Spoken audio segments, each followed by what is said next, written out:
Welcome everybody. We have hundreds of people literally who have signed up for the OurCrowd Bootcamp. This is the first session in what hopefully will be many that are talking about startup investing in general and startup investing in Israeli startups in particular.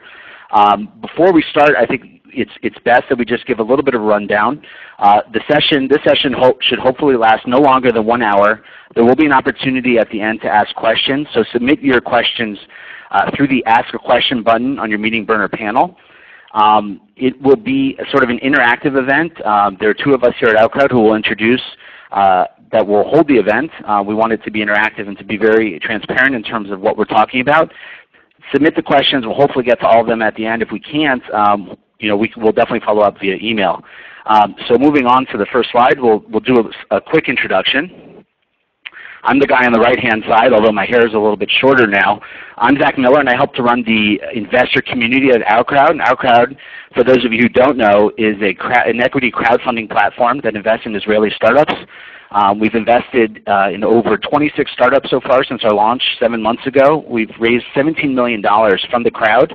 That's from accredited investors like you guys or investors all around the world who are interested in investing in some of what we think are Israel's best startups. Our team sits here in Jerusalem, although our investor base is international. We invest primarily in Israeli startups, although we have invested a couple times outside of Israel. Thousands of people who are members of OurCrowd, we're bringing the OurCrowd model international over the next few months. More than that, we're finding that whether you're an investor or not, people are really interested in terms of helping to build Israeli startups, whether it's through business relationships or through hiring internationally, strategy. We're finding a lot of people wanting to be part of the OurCrowd mission, helping us build these companies internationally. And it's been an amazing 7 months, and we appreciate all the success we've had until now. And we're definitely onto something here. So I run the investor community, which means I interface with a lot of the investors who come and register at OurCrowd.com. David Stark, who I'll hand the phone over to, is our investment associate, and he runs our Diligence platform. I'll let him introduce himself. Here's David. Thanks, Zach. Hello, everyone. As Zach mentioned, my name is David Stark, and I'm an investment associate here at OurCrowd.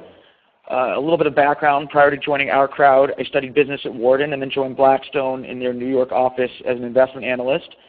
At OurCrowd, my responsibilities include helping to manage the deal flow process. And it's been pretty amazing and exciting, the quantity and quality of deal flow that we've seen. We've been approached by close to 850 startups since inception, and I've personally had the privilege of meeting with over 100 different management teams. On today's call, we're not going to have the time to dive into every aspect of sourcing and making an investment, but our goal is to try to provide some helpful tools and considerations based on our own experience. This is Zach again. My background as well, I've been helping to build sort of next generation financial businesses for the past 10 years. I've contributed to teams at startups like Seeking Alpha, LearnVest, Lending Club, all around the world, helping them build sort of what I believe to be the next generation of financial services business. Let's move along to the next slide. Today we're going to be talking about Waze, and we're not the only people talking about Waze. The Waze Google deal has been all over the media. That is somewhat an Israeli phenomenon. I don't think international press has picked up on Waze the same way we have. But I think Waze is really instrumental in the future of Israeli investing. As you see the 3 bullet points here, it was greater than $1 billion exit.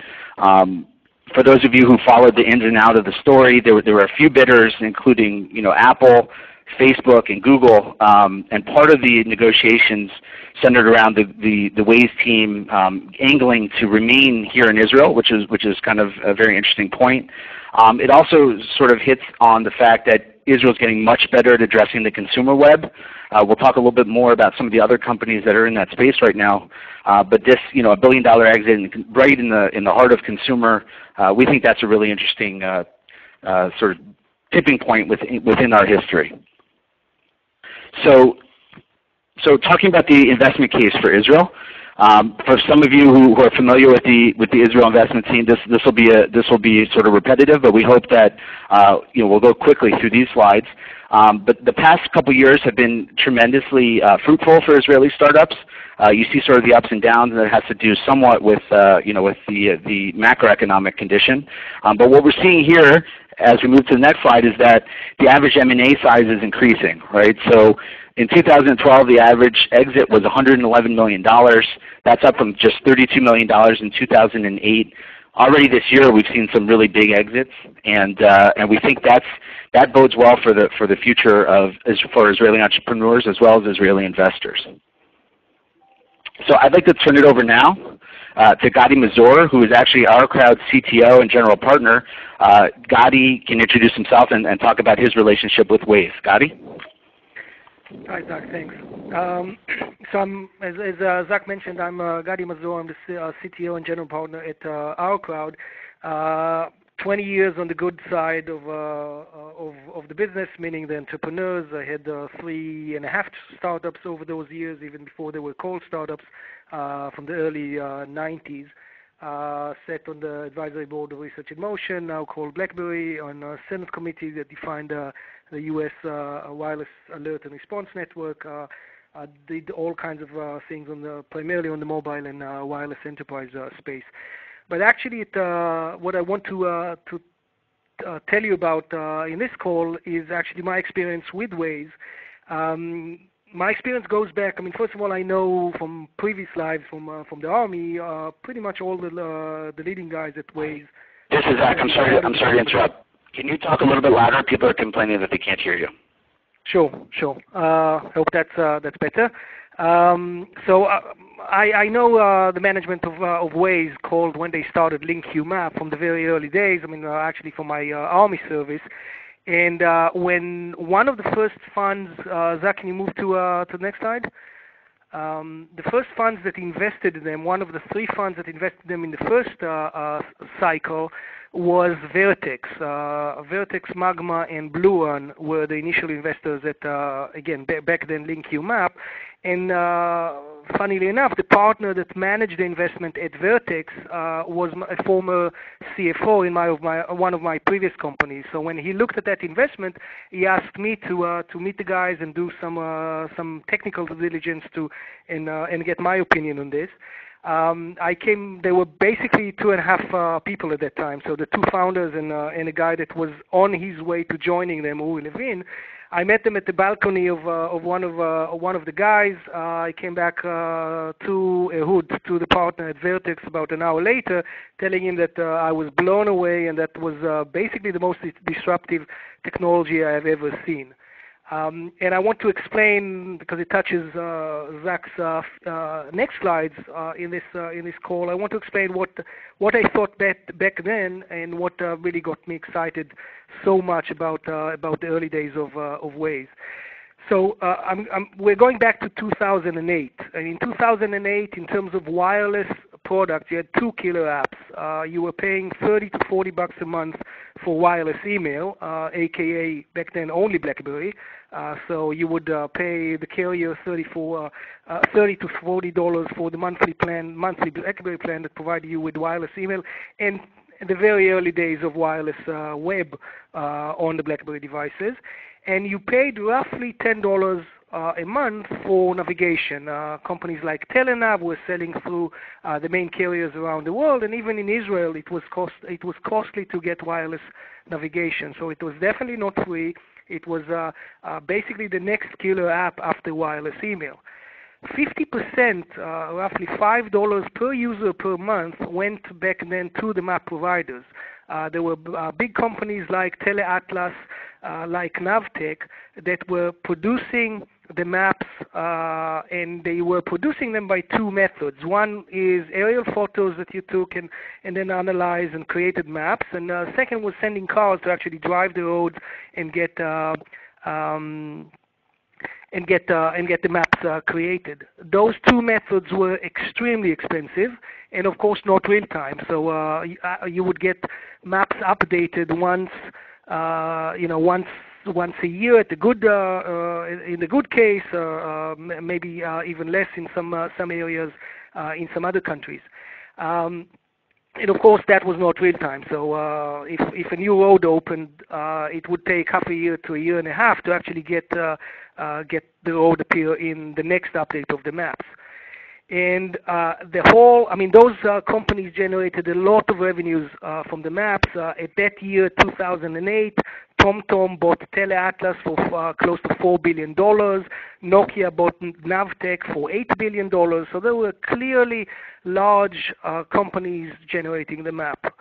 And there comes LinkUMap, the former name for Waze, and basically completely disrupts the way the maps are being built by basically saying that the maps will be built by the users. So whenever a user of the first-time free navigation was using Waze, and I'll call that Waze even though it was called differently at that time, but whenever a Waze user was using the app and navigating, the app reported to the Waze servers the exact GPS coordinates as he was driving, and the servers had amazing technology to actually create maps from those points coming from users. So the benefit was that, and the whole business model of Waze was that they will give a free application to the end users, so disrupting the $10 a month that typically you would pay to for the navigation, and in return, they now create immediate real-time maps without aerial photos and sending cars. So basically saying, I'll give the end user a free app and I'll get the data, the amazingly valuable data of online real-time maps.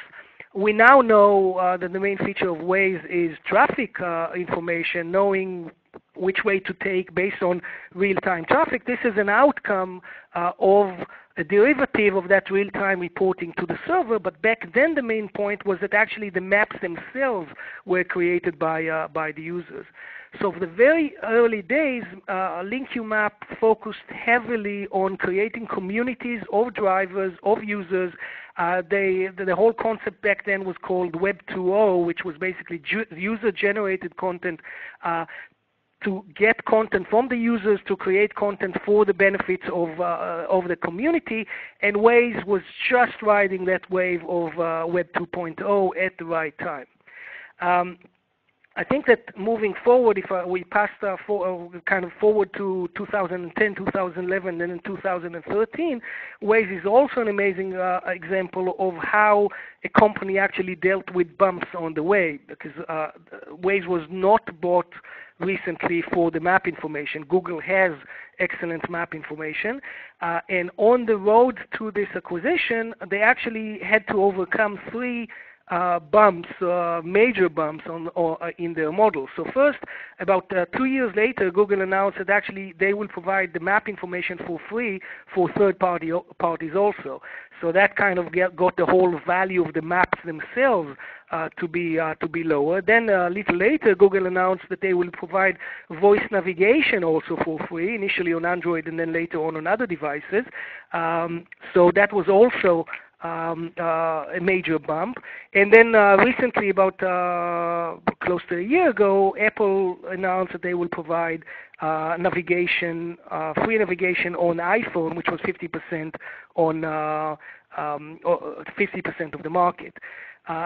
Amazingly, the company survived all those bumps. The investors kept by the company and kept investing in the company.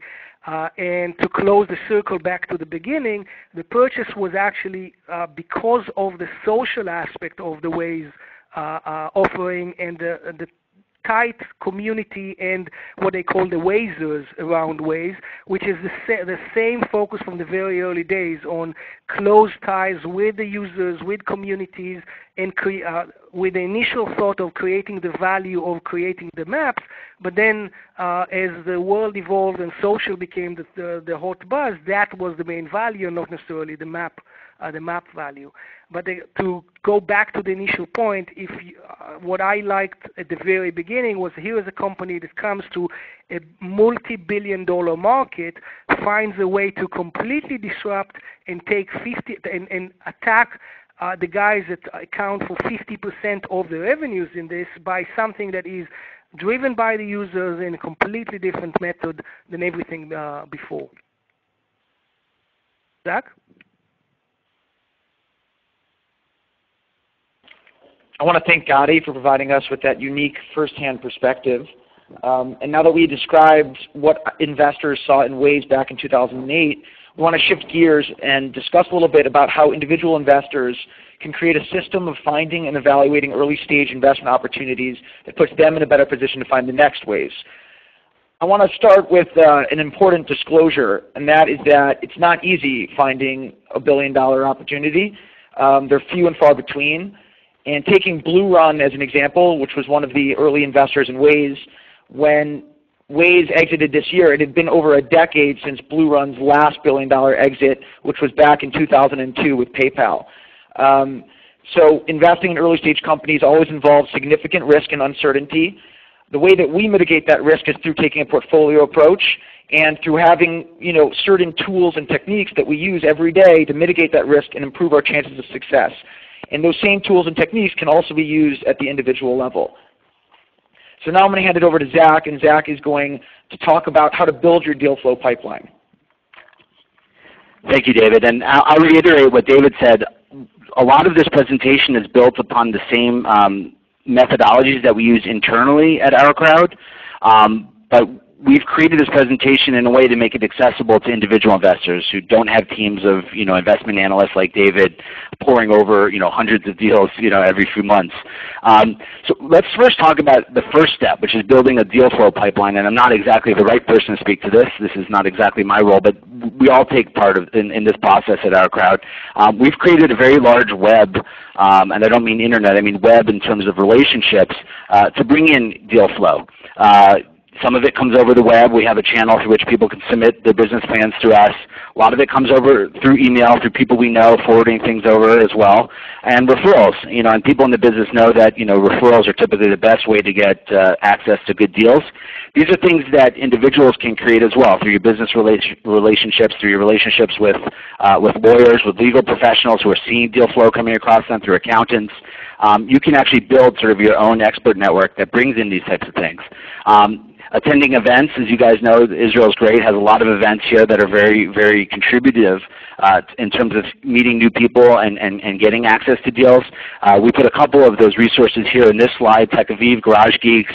All the incubators run these demo days, which are great at seeing sort of the next class of up-and-coming startups. And as our founder, John Medved, says, the best deals are typically the ones that are not out, sort of knocking on doors looking for deals. They're the companies that don't necessarily need outside money. So we actually incorporate a form of proactive sourcing. One example of that is great. We actually funded Jeff Pulver, who's a well-known, sort of internet superstar. We funded his most recent company, which is called Zula. Jeff, when he speaks in public audiences, tells about the story about how he made his investment in Twitter.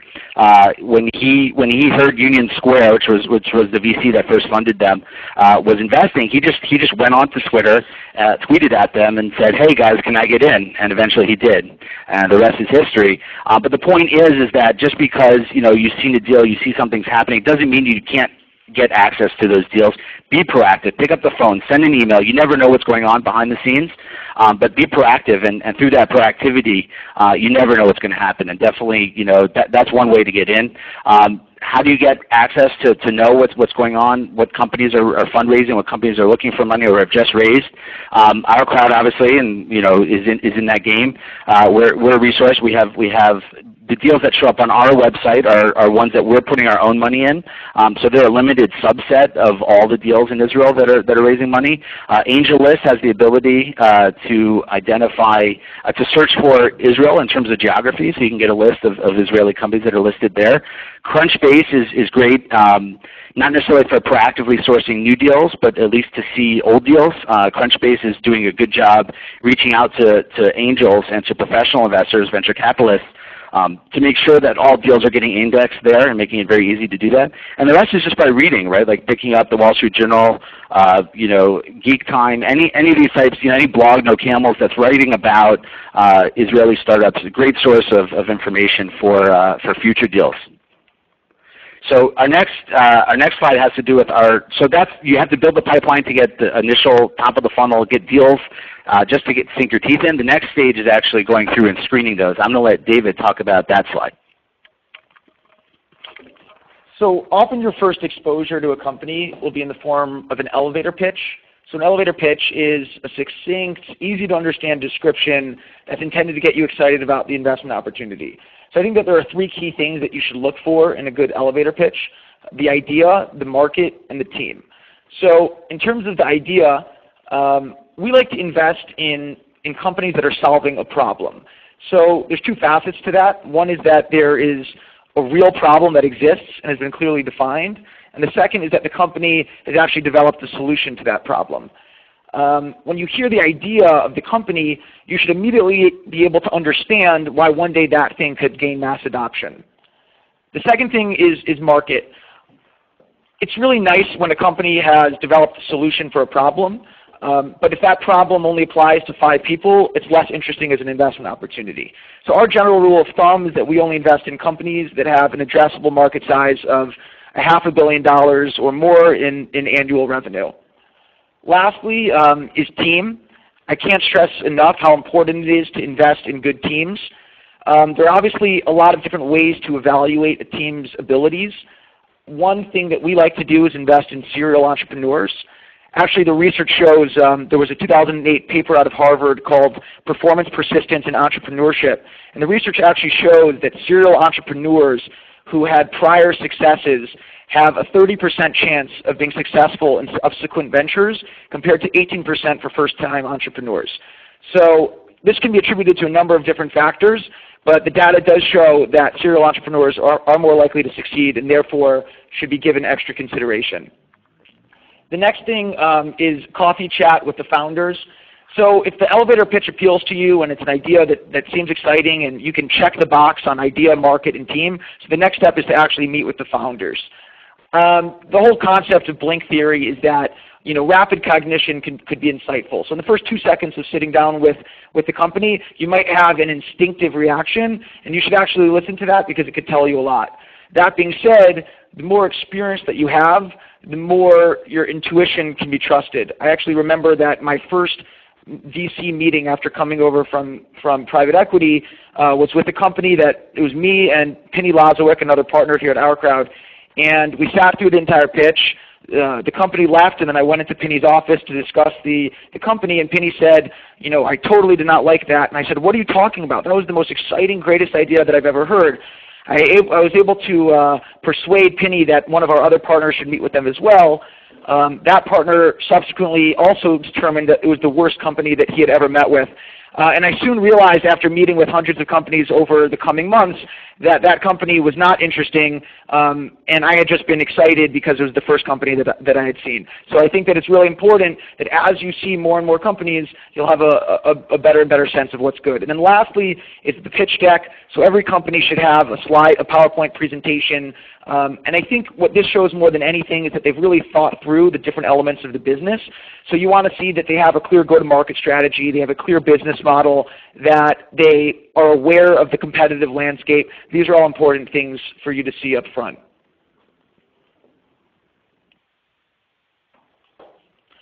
So naturally, over the course of evaluating the investment, you'll have additional meetings and calls with management.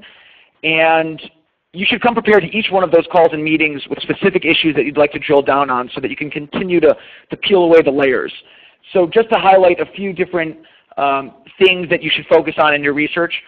So one is the business plan, the competitive landscape. It's important when you're talking about competition that if a CEO claims that there are no competitors, that's not a good thing. It just means that they're ignorant. So you want to see what the competition looks like, and you want to understand how this company is differentiated from that competition.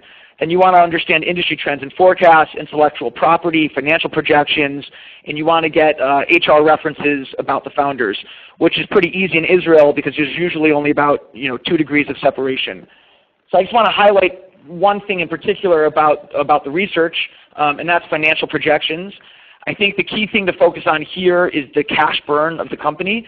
You want to make sure that a company is not going to be underfunded so that they're raising enough money today, given what their expenses are, so that they can hit their next major milestone and go out and raise an accretive round down the road.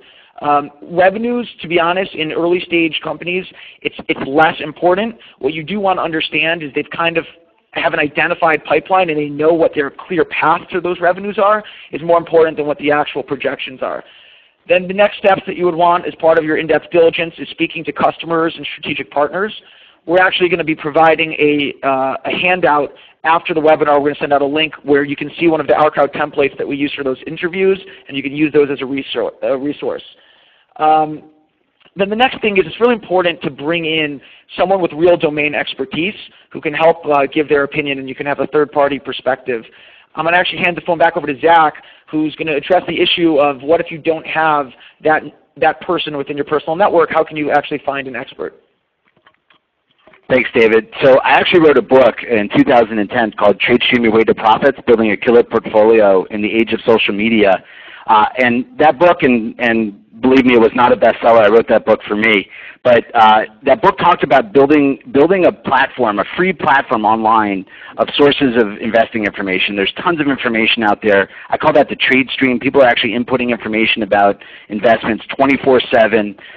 You just have to know where to tap into it. So one of the things that we like to do at OurCrowd, and even in an informal way, is build sort of what I call a do-it-yourself expert network. So there are actually services out there like Gerson Lehrman where you can pay, I don't know, something like $3,000 to $8,000 a month. This is what hedge funds use to basically have them put you in touch with industry experts. If you're looking at a consumer electronics retail play, they'll put you in touch with people who either work on the floor or are in senior management at Best Buy.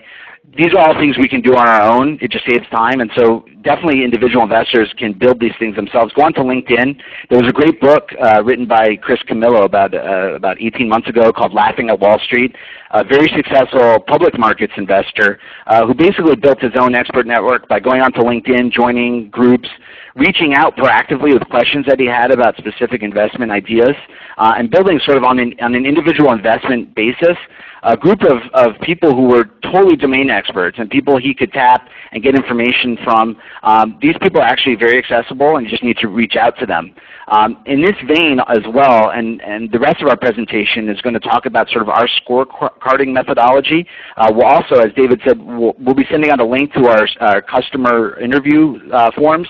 We're also going to send out the type of scorecard that we use ourselves when we meet with prospective investments.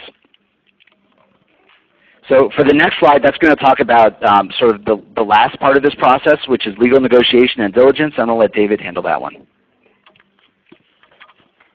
So when it comes to this point in the discussions and the back and forth with the company, you've usually determined that you think the idea is interesting, you think there's a clear business plan, you like the team, and you're interested in moving forward, and now you just have to hammer out the details.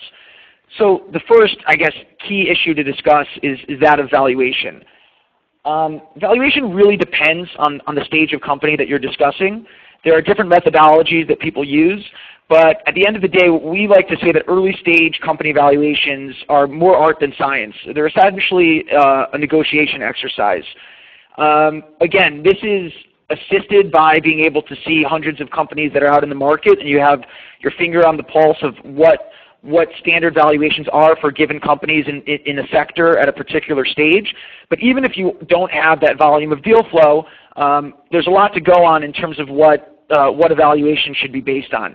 If the company is already generating meaningful revenues, then you can put some more quantitative financial metrics to use those as a baseline for valuation. So you can look at revenue multiples of comparable companies, either in M&A transactions, or you can look at the trading multiples of public companies, but you would adjust to account for the fact that early stage companies anticipate higher growth than mature public companies. Sometimes what happens is a company will come to you and there's already another angel or fund that's leading the investment round and the valuation has already been set. And ultimately valuation is a price that sponsors or strategic investors are willing to pay for a company, right? So if the valuation has already been set by the market for this company, you just have to decide whether or not you're comfortable with that valuation using various methodologies. What I would suggest is, and I'm happy to go into this further in the Q&A after, that when you approach valuation, that you use a number of different methodologies because the results could end up being very different from the different methodologies that you use, and then you try to triangulate based on those to one methodology that you're ultimately comfortable with. The next issue is that of what class of stock you will be receiving as part of your investment. So there's two different kinds of stock. So one is common and one is preferred. Usually as an early stage angel investor, you'd be receiving common stock. That's typical, and that's the same stock that's owned by the founders. VC funds, as well as OurCrowd, we get preferred stock. What preferred stock essentially means is that you have certain rights and protections that are to your benefit. I'm going to just highlight a couple of those that I view as the most important rights and protections, and these are things that you should consider whenever you're negotiating an investment. Those two would be anti-dilution rights. What this means is that if the company in a subsequent financing round is raising money at a lower valuation than what you're putting in your money at, you want some downside protection, and that's very important. And then the second one that I would highlight is preemptive rights. What that means is that in future rounds, you can actually put more capital into the company in order to preserve your equity share. That's important because as an early stage investor, if the company goes on to raise lots of money down the road, you could end up getting diluted so much that by the time the company exits, you barely own any of the company. So you want to be sure that you have the ability to continue to maintain your equity stake. We've listed a couple of resources there on the page. Passion Capital and the Founders Fund both have really good simplified term sheets. So if you're someone that doesn't have familiarity with all of the different terms and provisions that are typical to a VC term sheet, I would suggest checking those out.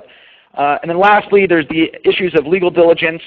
Those include doing a review of the patents, of the cap table, of all the different articles of association and the corporate agreements.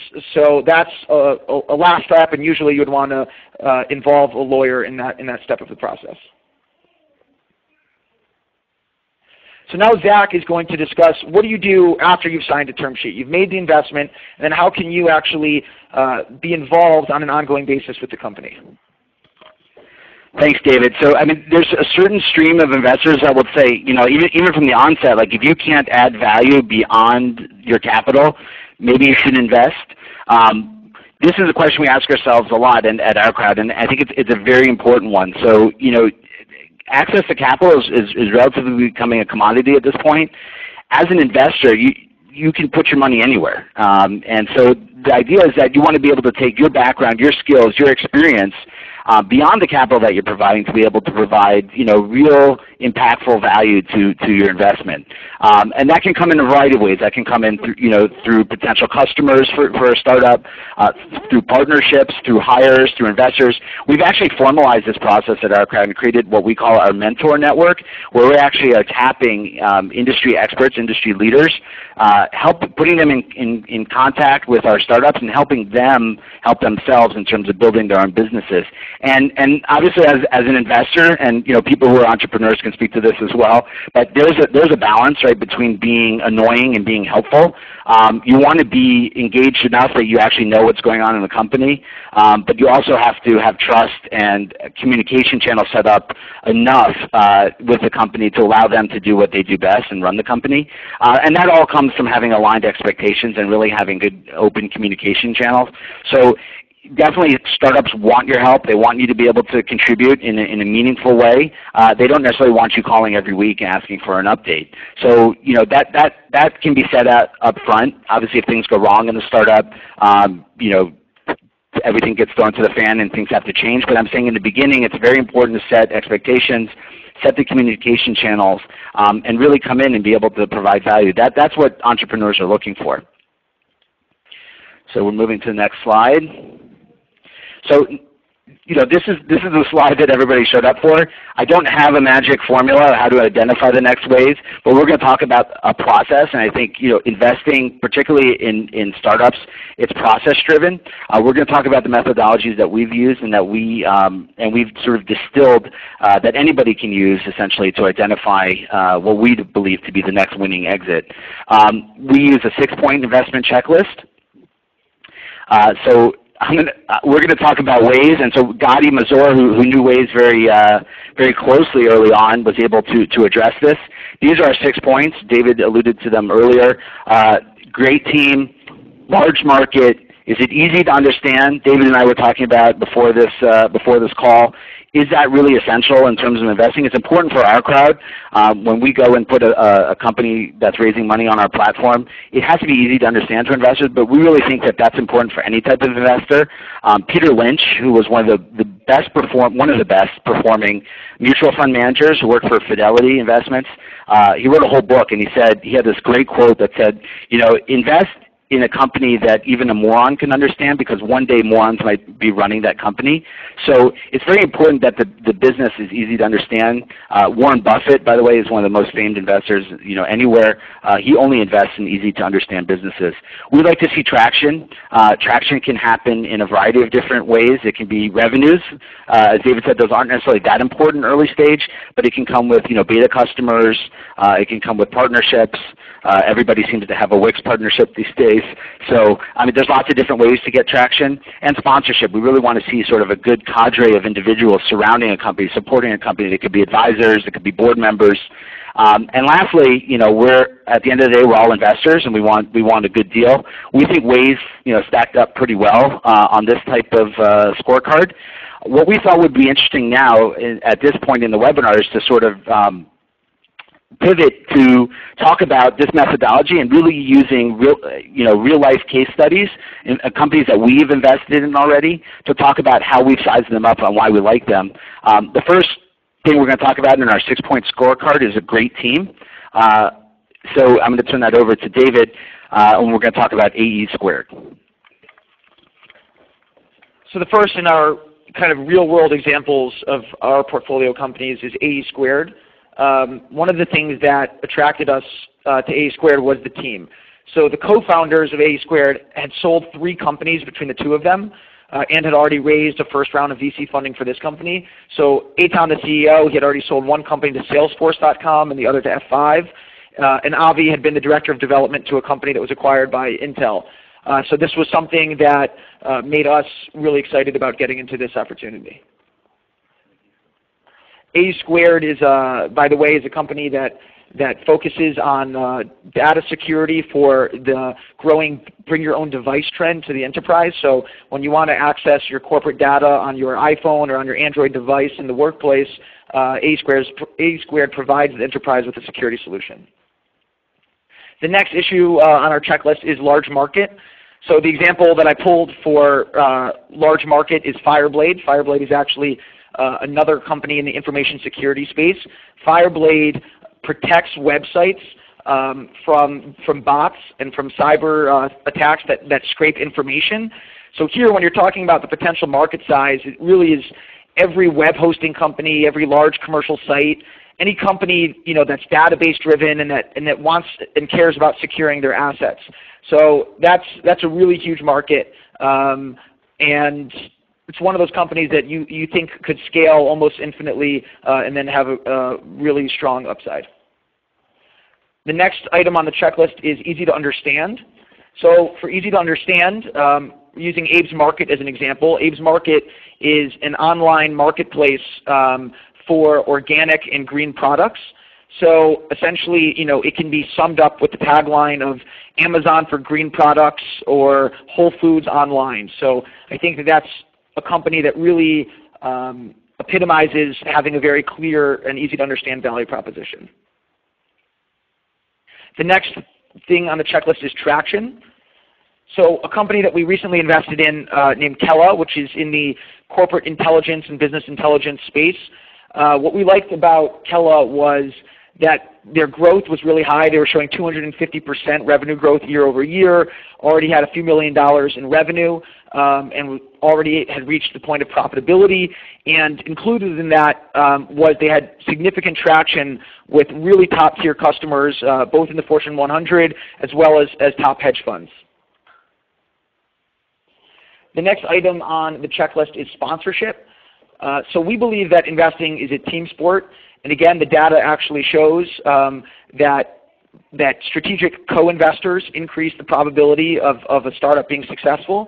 So here, in the example of Argo is a company that has created an exoskeleton device that allows paraplegics to walk again.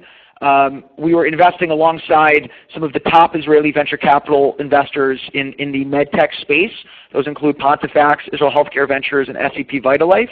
And we thought that between the four of us, there were a lot of different people that could add substantial value to the company and help in its development. And then the last item on the checklist is a good deal. So our example for a good deal is Parco. Parco is an interesting Tel Aviv-based startup that helps people find parking spaces on the street.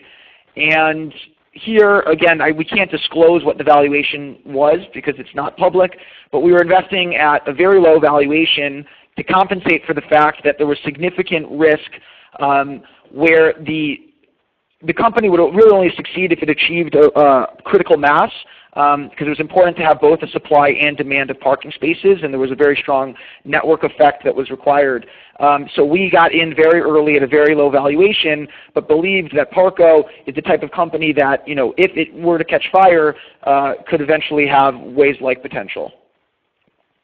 So I'm going to hand it back to Zack to just kind of summarize the presentation and then open it up for questions. Right, so right before I summarize, you do have the potential to ask questions at the end of our webinar. You can do that through the Ask a Question button on your meeting burner panel. So just to summarize, we do believe Waze exemplifies a new type of Israeli startup, given its billion-dollar plus potential, its ability, its focus on the consumer web. There are others out there like that, and I think there's a whole sort of class of startups that are sort of reaching this, whether they're exiting now or going public. Conduit, Wix, Mobileye, Get Taxi. These all sort of epitomize the sort of the same investment thesis as Waze.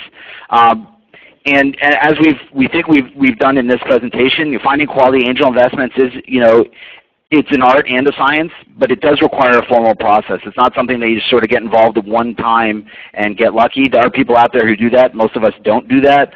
So it requires a formalized process of weeding out and bettering your chances at finding a quality one. As David mentioned earlier in the call, having a portfolio approach is really the best way to do this. And OurCrowd, is helping make investing in startups, easier and more accessible for most investors. Right now, we're only open for accredited investors. That means in Israel, you have to be worth 12 million shekel. That's kind of onerous. In other countries around the world, it's less onerous. Those are laws right now, the security laws. But the laws are changing. They're definitely changing in the U.S. and they will be changing around the world, where crowdfunding platforms and access to high-quality startup investments will be open to everybody. And that's a world we think is going to that's a game changer. I've been in the finance world for over 10 years. This is the biggest thing to come along since electronic trading. This is really going to change everything. It's going to change the access to capital for startups, and obviously from an investment point of view, it's going to be great. That's what we had in mind for today. We're opening up the webinar to questions now. A lot of them already came through. We'll do our best to ask them. If we don't get to them, we can obviously follow up offline. So if you do have a question that you'd like David or myself to answer, please submit that via the Ask a Question button. I have one to start with that came through. David, so when a startup approaches you, how important is it to have a business plan, or is just having a presentation enough? It's definitely important for a startup to have a business plan. Typically, in a first meeting, you'll only go through what I would call a standard investment deck, and that will just be a presentation. But after that, in the in-depth diligence phase, you definitely want to go into the business plan, understand the assumptions, understand the go-to-market strategy, really understand how revenues are going to ramp over time. Those are all really important considerations when looking at a company. So a lot of questions did come through about how OurCrowd works. I don't want to talk too much about our platform. I will answer one that came through in the chat section just now. When an American investor invests with you, is he subject to the U.S. Jobs Act law? So it goes by where you're a resident. So if you're an American living in Israel, you do have to accredit via the Israeli accreditation criteria. But it's important to understand the Jobs Act, which really opens up startup investing to everybody, still hasn't come to fruition. We're still waiting on guidelines for how that is going to play out. what the minimums are, what kind of filing is going to be incumbent upon any type of firm that plays in the space. We're not subject to Jobs Act because we're only marketing to accredited investors at this point. We're doing business. It's online, but it's the same type of business startup fundraising have been doing for years. There have been a lot of questions about the slide deck. We're definitely going to send this around afterwards. David mentioned a couple other materials that we're going to make available, our own customer checklists, our scorecards. We'll send that around as well, so don't worry, you will get access to that. We do have a question about investing in non-Israeli companies. David, do you want to address that? Sure, we do invest in non-Israeli companies, and I think that this will grow over time as we potentially expand internationally. Today I would say that our deal flow breaks down to about 80% Israel-based and 20% outside of the U.S. I think that our competitive advantage is in Israel because that's where we have the boots on the ground, and our team of investment professionals have been investing in Israeli technology for 20 plus years, investing in or starting their own companies for decades. So we are open to opportunities all over the world, but with a primary focus on Israel. That's a great answer. David, I'm going to ask you, again, you're on the hot seat, a couple questions that sort of overlap. It has to do with the team. People were asking for a little bit more elaboration on what makes a solid team. Do you give sort of overweighting to the fact that you've had serial entrepreneurs as part of the team? You mentioned that in the AE Squared case study. Can you drill down a little bit more on sort of what you're looking for when you meet with a team? Sure, Zach. Yeah, I think that serial entrepreneurship is definitely a bonus. It's not a necessity. As you quoted before, serial entrepreneurs are proven to be more likely to succeed in subsequent ventures. Interestingly, if you actually look at the most predictive element of their success, it's that if they were able to identify entering the right industry in the right year, that actually makes them the most likely to succeed in their subsequent venture. So, meaning, I'll give you an example. Computer companies that were started in 1983, a much larger percentage of those companies went public than computer companies that were started in 1985. Okay, so that would show you that 1983 was a better year to go to start a computer company. So people that have that market timing ability.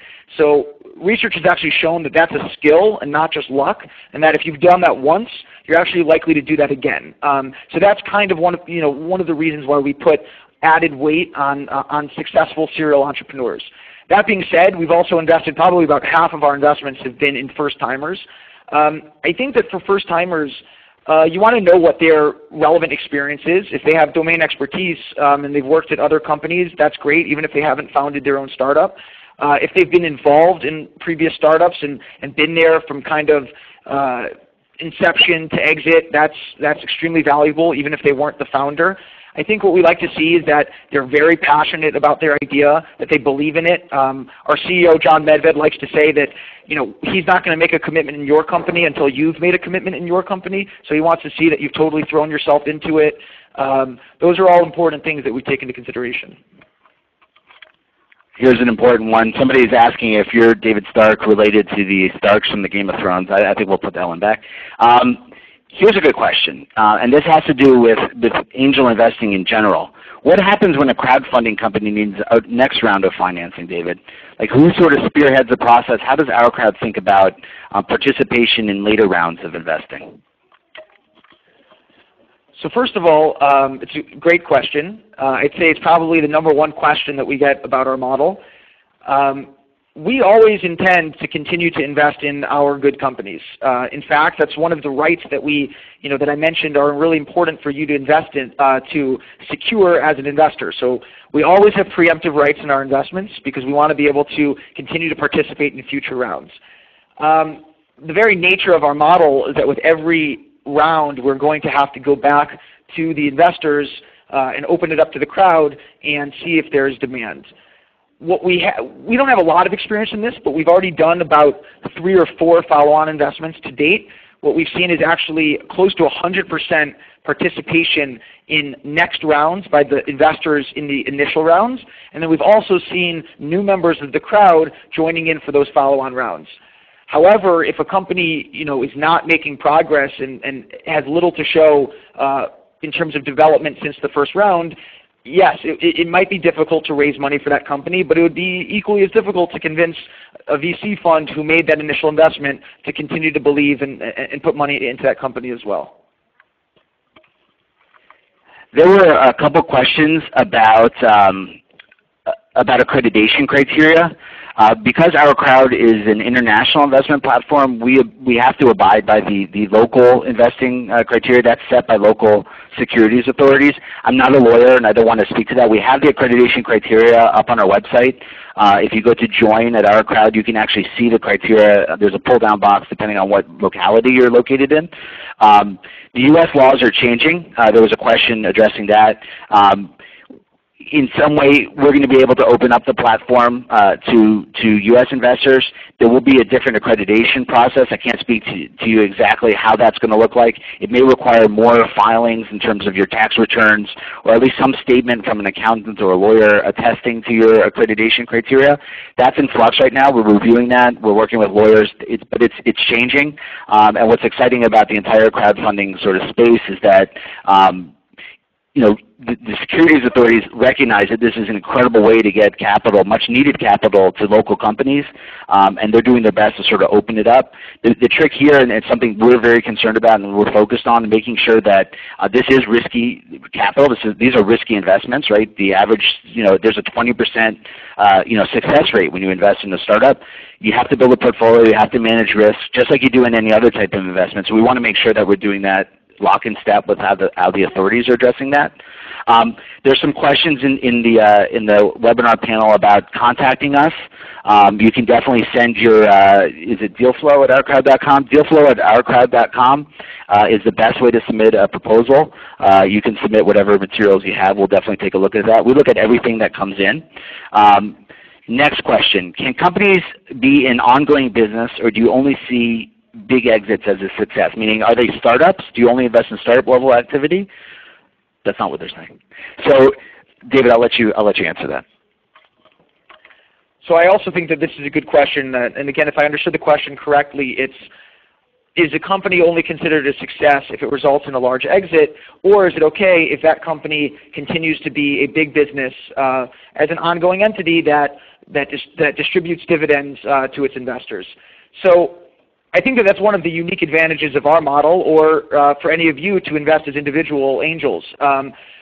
VCs typically have really only one route, and that route is you have to ramp really quickly, and then there has to be an exit within the lifetime of the fund. So there's a particular investment horizon, and they need to see returns within that horizon.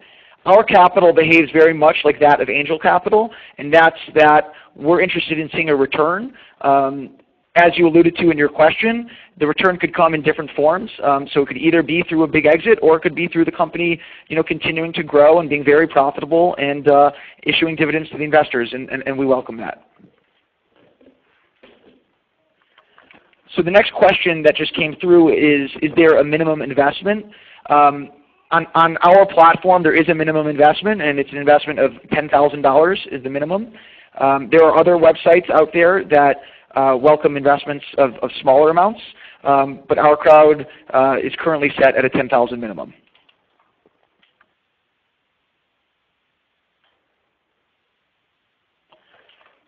So the next question that just came through is, what is the best website for finding out about Israeli startups and events on startups? I think that there are a number of good resources. I'm going to hand it over to Zack, who will field this one.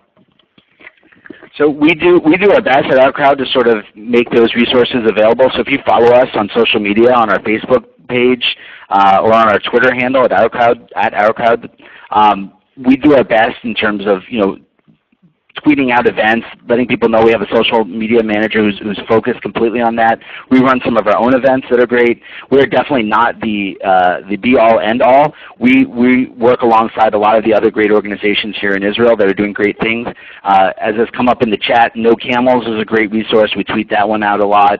TechCrunch is a great resource as well. They focus on Israel. Geek Time is another one. There's tons. We're going to be producing a sort of a shareable calendar as well that will have even embeddable into your own calendar, the ability to sort of follow events and see what's up on the horizon. We're going to continue to, if the feedback on this event is good, and it looks like it is, we're going to be doing more and more of these events.